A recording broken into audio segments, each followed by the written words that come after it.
Hey, what's up? It's Comic95 the Savior, and for this video, I want to talk about 7 mistakes that I had to learn that were pretty difficult for me living here in Japan. Everything does not directly relate to being in Japan, but just things that I had to learn by living my life here.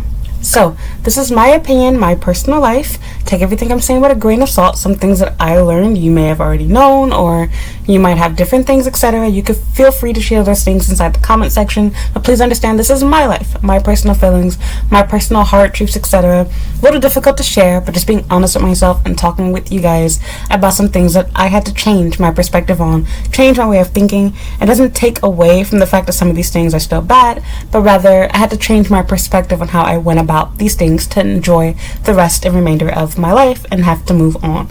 So let's go ahead and get started with this video. Oh, and one more thing, I should also add that I want to keep this video not super long, so I'm not going to spend a lot of time elaborating on each point, but you can fill in the blanks and figure out what I mean by these things. I'll just talk about it a little bit to keep from making the video too long. Number 1, I can't keep blaming my parents for the mistakes that they made with raising me or the way that they treat me, etc. So one of the things that I had to come to the realization of being in Japan is yeah, basically I'm an adult. They were adults when they had me, of course, but they were young, they were dumb, they did stupid things. I'm young, I'm dumb, I'm still doing stupid things. I've done a lot of stupid things, and God, I'm so lucky that I didn't have children when I made a lot of the mistakes that I did make. So I definitely believe people now when they say that your brain is not finished fully developing prior to the age of 25. I do not support like 90% of the dumb decisions that I made with dating, relationships, work, etc. prior to that age. It doesn't take away from the bad things that people have done, said, whatever to me, but I will say that I do have a lot more understanding, a lot more wisdom, a lot more knowledge, and beyond just all of that, not even just excusing them for their age, because actually my parents were 31 when they had me, but rather I do want to say that I've had to learn that in order for me to be happy in my life, I can't spend my whole life blaming my mom and dad for what they did or didn't do for me. It's my decision. It's my choice now to take what they did wrong and make better for myself, my children, my family, etc. And I hope my children do the same thing when they grow up, that they see mistakes that I made and they decide to make those things better. It should constantly be, a world of improving and not reflecting and focusing on the past and negative and bad things. And I definitely came to Japan with a lot of resentment and anger towards my family. And not that those feelings aren't necessarily still there, but rather I have learned that not even a matter of forgiving and forgetting, but rather forgiving them so that I can move on with my life and just accept the fact that yes, they did some crappy things. Yes, I had an unfair disadvantage in my life because I missed out on a lot of things that other people have, such as the resources and finances to easily come to Japan legally. I had to struggle to come here. I had to use financial aid. I had to end up inside of debt. I was not able to make these things happen with ease, and I felt really angry towards that. But I have to understand that it was thanks to having all of those hardships and struggles and troubles that it ultimately led to me meeting my husband, led to me making this YouTube channel. So if I did have everything, on easy street, I probably wouldn't be in Japan. I probably wouldn't have met my husband. I probably wouldn't have met you guys. So there is good that came from the hardships that I've had inside of my life. Number 2, just because a man says he loves you does not mean that he actually does. If you've been on my channel for a long time, you know this firsthand from watching my life. And let me just tell you that I had to learn this the absolute hardest way possible. I cannot tell you how many times I've sobbed and cried over dudes, how many times I've wanted to end my life over dudes legitimately, how many times I've tried to. It's embarrassing, stupid, cringeworthy to mention, but it's the truth, and something that I had to learn the hard way by being in Japan, that yes, just because somebody says they want to make babies with you, they want to marry you, they love you, you're so this and the other, it does not mean that they actually mean it. People just want to sleep with you. They know to manipulate you. They know what to say, what to do, etc. to make it happen for free, with ease, etc. And just because you're naive and stupid doesn't mean everybody else is too. People can, will, and do take advantage of you. And I had to learn that the hard way. Just because somebody says they love you, and I wouldn't lie about that, doesn't mean that somebody else wouldn't do the same thing. So definitely have to learn it the hard way, that just because, people's actions speak louder than words. Just because they say something doesn't mean they actually mean it. Number 3, not everyone that you hang out with is actually your friend. Just because you hang out with somebody and confide in them doesn't mean that they're really your friend. And that's really hard for people to hear because everybody wants to believe, oh, I know so much about this person. Oh, we always go shopping together. We always eat together during lunch, etc. And I promise you, the biggest backstabbers and worst, most evil people I've ever met being in Japan, just life in general as an adult, have been people that I consider to be my friend. Your friends can turn out to be your worst enemies, your biggest haters. So don't just think that because somebody, you hang out with them, or you've known this person for a while, or you've told them your secrets, etc., they're really your friend. And don't just think, oh, well, we fell out. You probably were never friends to begin with. So that's definitely something that was really hard for me to learn. I've always had the idea of associates, etc., and I didn't realize that even people I was considering as my associate, I was giving them friend benefits. I was sharing things about myself that I shouldn't have shared. I spent time with them that I shouldn't have spent, etc. And I did this over and over again, and finally, as you guys know, I made a video about it. I had my really big, huge fallout with these girls, and it really changed my life, changed my perspective on, who I considered to really be a friend, who I talk to, what I share with other people. And of course, you do have to get past these things. Of course, don't, hold this against everyone in the world, but rather it did help me move more, in a more smart way, be more careful what I said, especially people that I work with. So I definitely had to learn that the hard way. Just because you're lonely, just because you're having a bad day, you don't need to confide and share everything with people. And also, just because people do it you doesn't mean that you have to return the favor and do it back. And just because somebody considers you a friend and calls you their sister doesn't mean that they're going to actually treat you like they are. These same people that act like they're my best friends, they would talk crap about me behind my back, right in front of my face, and I didn't even see it until the very end. So that was definitely tough for me to learn, especially being in Japan, where you're already away from your family, away from your original group of friends, and the last thing that you want is for not only Japanese people to think, bad things about you, but not even fellow foreigners. And because there's so, few foreigners in comparison to the Japanese people here, it really hurts when a group of foreign people don't like you, because they normally are going to spread it out to other foreign people and other Japanese people, etc. And so, yeah, that's definitely a really hard lesson to learn. I had to learn it the tough way. There's all type of rumors, gossip, etc. about me, and you can't change what other people think about you. I made another video about this, but I don't know which is going to get posted first. But yeah, I definitely have to learn the hard way that, it doesn't matter what other people say, think, do, or share with you. You have to use wisdom on your own and decide, okay, do I really trust this person? Do I really know this person? Should I tell them this about me? And also, sometimes you can have people that you think you really trust, that you do really know very well, and things could still fall out with them. And you have to just understand that, you're going to meet some fake people along the way, and you're going to fall for their tricks and, get trapped by them, etc. And you're going to be hurt. You're going to have to learn from it and grow from it. And there's nothing more that you can really do besides just that.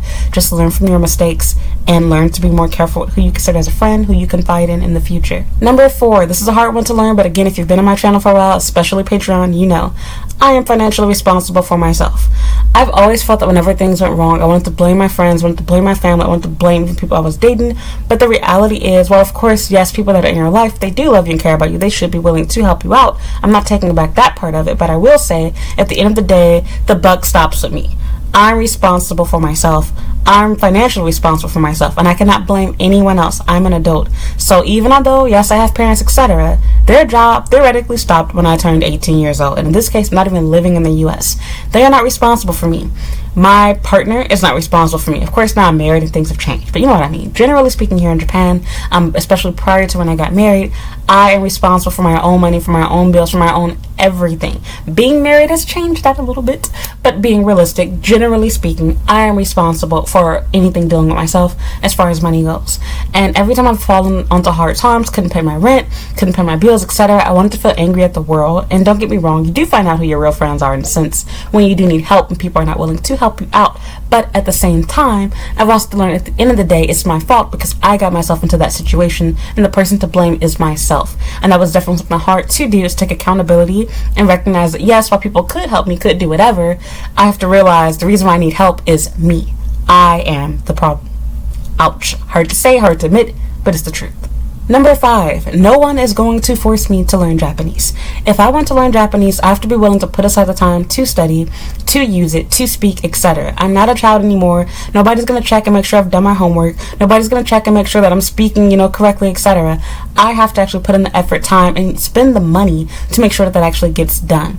And I've always wanted to blame, other people, including Japan. Like, oh, I can't speak Japanese fluently because Japan, because Japanese people. But I have to recognize that if I really want to do this, I have to take accountability, and I have to make the effort. I have to try on my own to find time, to find ways, to insist on using Japanese in order to improve and to expand my language ability and my vocabulary, etc. I cannot spend my entire life just blaming Japan, blaming other people, etc. So don't get me wrong, yes, of course, people always speaking to you in English definitely will make it harder to learn. It doesn't take it away from that, but rather to get lazy and say, well, everybody's going to speak to me in English anyway, so I'll just use English, is an excuse. And I had to take accountability and be like, no, I'm not learning as fast as I want to or as much as I want to, and I'm not at the level that I should or want to be yet because I've made a conscious decision to not push myself to get there. Simple as that. Number 6, this one a lot of you guys can relate to, but living in Japan will not solve all of my problems. You don't want to hear that, especially if you're not living here and Japan is your dream. And I don't want to take that away from you. I would still suggest coming to Japan. I'm not saying that, but I am saying that living in Japan taught me that just like how people say to have money, like, oh, you know, money doesn't solve all your problems. I promise you, I believe that's probably true too. Maybe. But living in Japan definitely will not. It will feel like it for a moment. I will not lie. And I imagine money must feel the exact same way. In fact, I kind of feel that way now. I'm not rich and my husband definitely has enough money, but I don't have to cry and worry, oh my God, how are we going to pay our electric bill, etc. The bills always get paid around here. I don't have to worry about that. I don't even work. I'm a housewife. So as far as, you know, this goes of being in Japan, I always felt that coming to Japan was going to solve everything, get to run away, start a new life, have new friends, fix everything in my life, and it did quite the opposite. A lot of the problems that I had in the U.S. followed me here to Japan. A lot of the things that I thought that I would do differently in Japan, I did the same, if not worse, here. And one of the things that really hurt me the most is the fact that I really ruined things like my favorite city, Shibuya. I'm going to be really honest with you guys and come clean. I feel so embarrassed about the fact that I basically got evicted from my last place. And even though I was able to walk out of there with money, knowing that I could have paid if I wanted to, at the end of the day, I stupidly allowed things to get that bad by not working, by deciding that I wasn't going to pay my rent and I was going to use the money for whatever I wanted to because I didn't like the way that they handled things, you know, with the guarantor company, etc. Because I decided to be stupid and make that poor decision. It cost me a really nice place. It cost me my reputation with the police, with that city, everything. I really screwed things over for myself. That's hard to admit. I know everybody has so much judgment to pass on me, etc. But hey, at least I'm actually sitting here. I'm, you know, bold enough to, you know, show my face and share my story, something that most of you could and would never do. So not to take away from the stupid things that I've done, but I've had to take accountability for those things. I have to recognize that a lot of the problems that I thought that I was going to avoid in Japan, including my family, they just followed me here. And honestly, I feel like being in Japan has actually helped me get, you know, have a better relationship with my mother, if nothing else, even my brother. I feel like it's helped me to learn and understand myself a lot more. So I'll make another video talking about these things, but long story short, coming to Japan did not magically make my life better. It didn't magically make me happy, stop me from feeling depressed, etc. In fact, if anything, living in Japan has added to all of those things because beyond just dealing with the crap back at home, you have newfound problems you'll come across here. You have times where you feel lonely, times where you feel like an alien because you're so different from everybody else. You get bullied. There's all type of different things you have to deal with here in Japan that you probably don't deal with in your home country. So new country, new problems. It will not just miraculously be this, you know, Japan wonderland, weeaboo nation where everything just disappears and everything's happiness. So if you're coming here, you know, to visit as a tourist, you probably won't get to see any of this stuff. But live in Japan for a few years, especially once you get like to that 5-year mark or whatever, you will really start to see all the issues that Japan has and how not so wonderful it is. In fact, I find that people that come to Japan that have depression, anxiety, etc., like myself, it worsens by being in Japan. It doesn't get better. So yes, it's not the miraculous, wonderful, marvelous place I thought it was going to be. And yeah, definitely didn't solve my problems, and I had to learn that the hard way because I kept wanting to believe that it was going to, or that it was solving it, and it really wasn't. It was just me being delusional. Hard truth, but I had to learn it. And number 7, last but not least, life is so short. You will learn that by being in Japan. Oh my God, I cannot believe I'm on my 7th year. I'm 27 years old. I cannot believe I'm about to be 30 years old in just a couple of years. At the end of this year, I will turn 28. I'm born in 95, but my birthday is at the very end of the year, December 29th. So by the time that I turn, 28, it'll be almost, 2024. Wow. I cannot believe that. I remember when I first came here, I looked up to people that were even 25 years old. I was like, oh my God, you guys are so old. 30 older guys. And now my husband is a 31-year-old. And so it's like, it's so weird to me that like people that I thought were so smart, so much older than me, they're really not. They're not so grown, so mature, so adult like how I thought they were. And that everybody's just figuring out and, winging it themselves. And so, yeah, time will go by so fast. And that's why it's so important for you to make sure you're enjoying your life. You take chances. You do adventurous things. In fact, while I have done a lot of dumb things when I was younger, I'm actually really grateful that I was sorry about that. I had to cough. But I was saying, I was very adventurous. I'm grateful that I took chances, that I did crazy things that I probably couldn't have ever imagined doing now. And even just recently, a couple of years ago, I did something really stupid, which was deciding I was going to pack up my stuff, leave Kansai, and come all the way here to Tokyo. Because, I have to move anyway, might as well. Best decision I ever made. Ended up meeting my husband. So yeah, like just recognizing that your time is so short. And I had to learn that the hard way because I kept feeling like, I have so much time. Wait till next year. Oh, I can do this later. I can go here then. I can do it. And you keep putting stuff off. And then before you know, it's like, oh my God, I'm about to be 30 years old.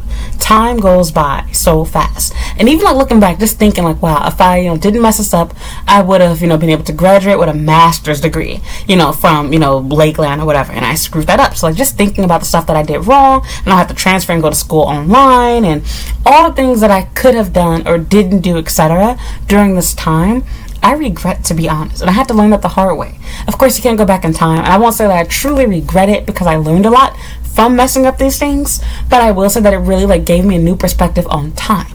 It is not... Time goes by so much faster the older you get. And it sounds so cliche because people say that, but I swear it does.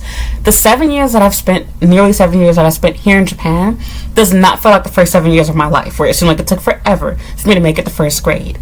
It went by so fast. So fast. It's just crazy to think, wow, I've been here for nearly 10 years. And you guys have heard me say that a million times on my channel because I've been saying this since I made it to year 5. Because the halfway mark. But yeah, it's just so crazy. It's like, wow, I cannot believe I'm 20. I'm going to be 28 this year. I'll be 28 in 6 months as of the making of this video. I don't know when you're going to see it. So just recognizing that time is really just so limited, so short. I had to learn that the hard way. You see people leave. When I look at all the people that I've met and that I've befriended, that I've dated, that everybody's gone. They've gone off, they've gotten married, went to their home countries, they started, businesses, jobs, etc. Seeing the house, so much has changed in less than 10 years. It's so crazy. So just having a new perspective of time. So I'm done with this video. Those are my 7 things that I have to learn the hard way from being here. I would love to hear what are the 7 things that you learned the hard way in your own home country, or especially if you're living here in Japan. I'd love to hear what you have to say about your experiences being here. If you feel like I missed something that maybe you say, oh, I can relate to everything on your list, but I want to add this one more thing for yourself. So please tell me about your experiences being here in Japan. I'm sure I could probably give a much longer list than just 7 for myself, but I don't want to go on for too long. You guys know I could talk forever. So that's all for this video. If you enjoyed this video, please don't forget to leave me a like, subscribe if you haven't already. As always, you can follow me on Instagram and Twitter at Comic95. I have a Snapchat and TikTok at Comic the Savior, a Facebook fan page at Comic95 the Savior, and a blog at Comic95.com. If you have any questions, don't forget to leave a comment down below or send me an email. Once again, I have a YouTube channel playlist and just about everything. You can check out my YouTube channel's homepage. I have playlists and everything such as working, studying, dating, living in Japan. I've probably already answered your question there. And again, if not, please send me an email, leave a comment asking your question. Other than that, I hope you enjoy your stay in Japan. I hope that you do choose to stay here and not allow these, whatever things that you regret or mistakes you made, hard lessons that you have learned, stop you from living here. So there's so much more to life, so much more to enjoy than focusing and reflecting on the bad things. It's good to reflect and move on from them, but don't forget to move on. Don't live in your past. So that's all for this video. Thank you so much for listening. Don't forget to like, comment, and subscribe. And yeah, I hope you'll watch another video. Bye.